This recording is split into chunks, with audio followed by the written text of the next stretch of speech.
Bonsoir et bienvenue en effet dans ce Jazz Club de France Musique, un jazz club qui capte encore un concert du Grand Festival de Coutances, Jazz sous les pommiers, un concert qui permet d'entendre Anouar Brahim au oud, Klaus Gessing à la clarinette basse, Björn Meyer à la basse et Khaled Yassine aux percussions, c'est-à-dire essentiellement Darbouka et Bendir. Alors, avant qu'on entende ce concert, puisqu'Anouar Brahim est devant moi, j'aimerais bien lui demander d'abord s'il sait un petit peu la musique qu'on va entendre maintenant. Quelle est la part de l'imprévu, de l'improvisation, du répertoire que vous avez amené à Coutances? Eh bien, on revient à Coutances avec le programme de The Astounding Eyes of Rita. Nous jouons en fait pratiquement exactement le même répertoire que le disque. On joue le même programme, mais on espère toujours que ce soit chaque concert soit différent et que chaque concert ait une émotion différente et que nous ayons chacun, puisque comme c'est une musique où il y a quand même aussi de l'improvisation et où nous prenons aussi quelques libertés avec des thèmes. Donc on aime bien toujours être surpris les uns les autres. Alors moi j'aimerais bien vous demander justement où elles se situent, les limites entre ce qui est prévu et ce qui est imprévu. Où sont les espaces d'improvisation?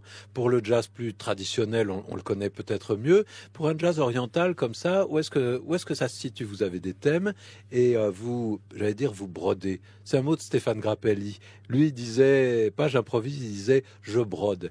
Est-ce que vous êtes un brodeur, Anouar Brahim? C'est tout à fait ça. Vous savez, moi je ne suis pas un musicien de jazz en fait.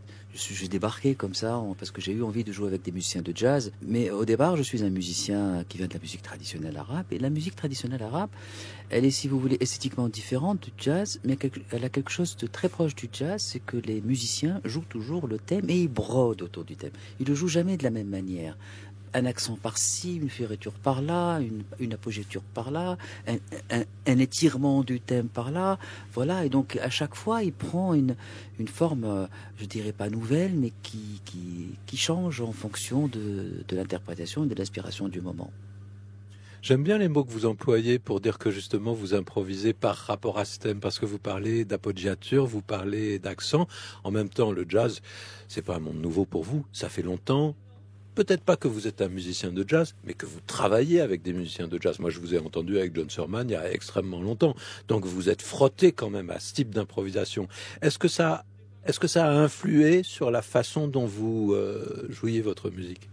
Je pense, oui, bien sûr, ça fait longtemps maintenant, ça remonte au tout début des années 80. Où j'avais appelé, en 82, je devais enregistrer une musique pour le théâtre à Tunis et j'ai appelé François Jeannot. À l'époque, ça se faisait pas trop, ce genre de rencontre, en 1982. Mais Jeannot, c'est quelqu'un d'ouvert, de toute façon. Oui, et je pensais qu'il allait me raccrocher au nez. Il m'a dit, OK, je viens enregistrer avec toi. Et donc, c'était en fait ma première rencontre avec un musicien de jazz. Donc, ça remonte. Et forcément, je crois, je suis pas, j'ai pas tellement un regard sur moi-même, mais forcément, le fait de se frotter aux musiciens de jazz et de jouer ensemble a certainement aussi quelque part influé sur mon jeu et peut-être, j'espère, vice-versa. Certainement. Mais là, vous venez de citer François Jeannot. Je disais moi-même que je vous avais entendu il y a bien longtemps avec John Surman. Ce soir, vous êtes notamment avec une clarinette basse, celle de Klaus Gessing. Quel est le rapport entre le oud et les instruments avant, justement, et les instruments avant que vous choisissez, que vous convoquez? Vous avez parlé tout à l'heure de John Surman quand j'ai fait ce disque avec Dave Holland et John Surman, j'ai tout de suite compris que c'était deux instruments vraiment qui pouvaient, la clarinette en tout cas et l'autre, qui pouvaient s'associer merveilleusement bien. Donc c'est pour ça que j'ai eu envie de retravailler avec la clarinette basse, notamment avec Klaus Gessing. Pourquoi? À cause de cette douceur ou de cette rondeur de la clarinette? C'est vrai que ça pète moins que du saxophone, quoi. Oui, vous avez dit les bons mots. Il y a une rondeur, il y a une douceur, il y a une chaleur aussi peut-être. En tout cas, c'est un son qui s'associe. Et j'aime bien moi ce registre aussi un peu grave, mais il est grave, mais pas très métallique en fait. Il y a une rondeur, voilà, c'est ça. Il est plus chaud.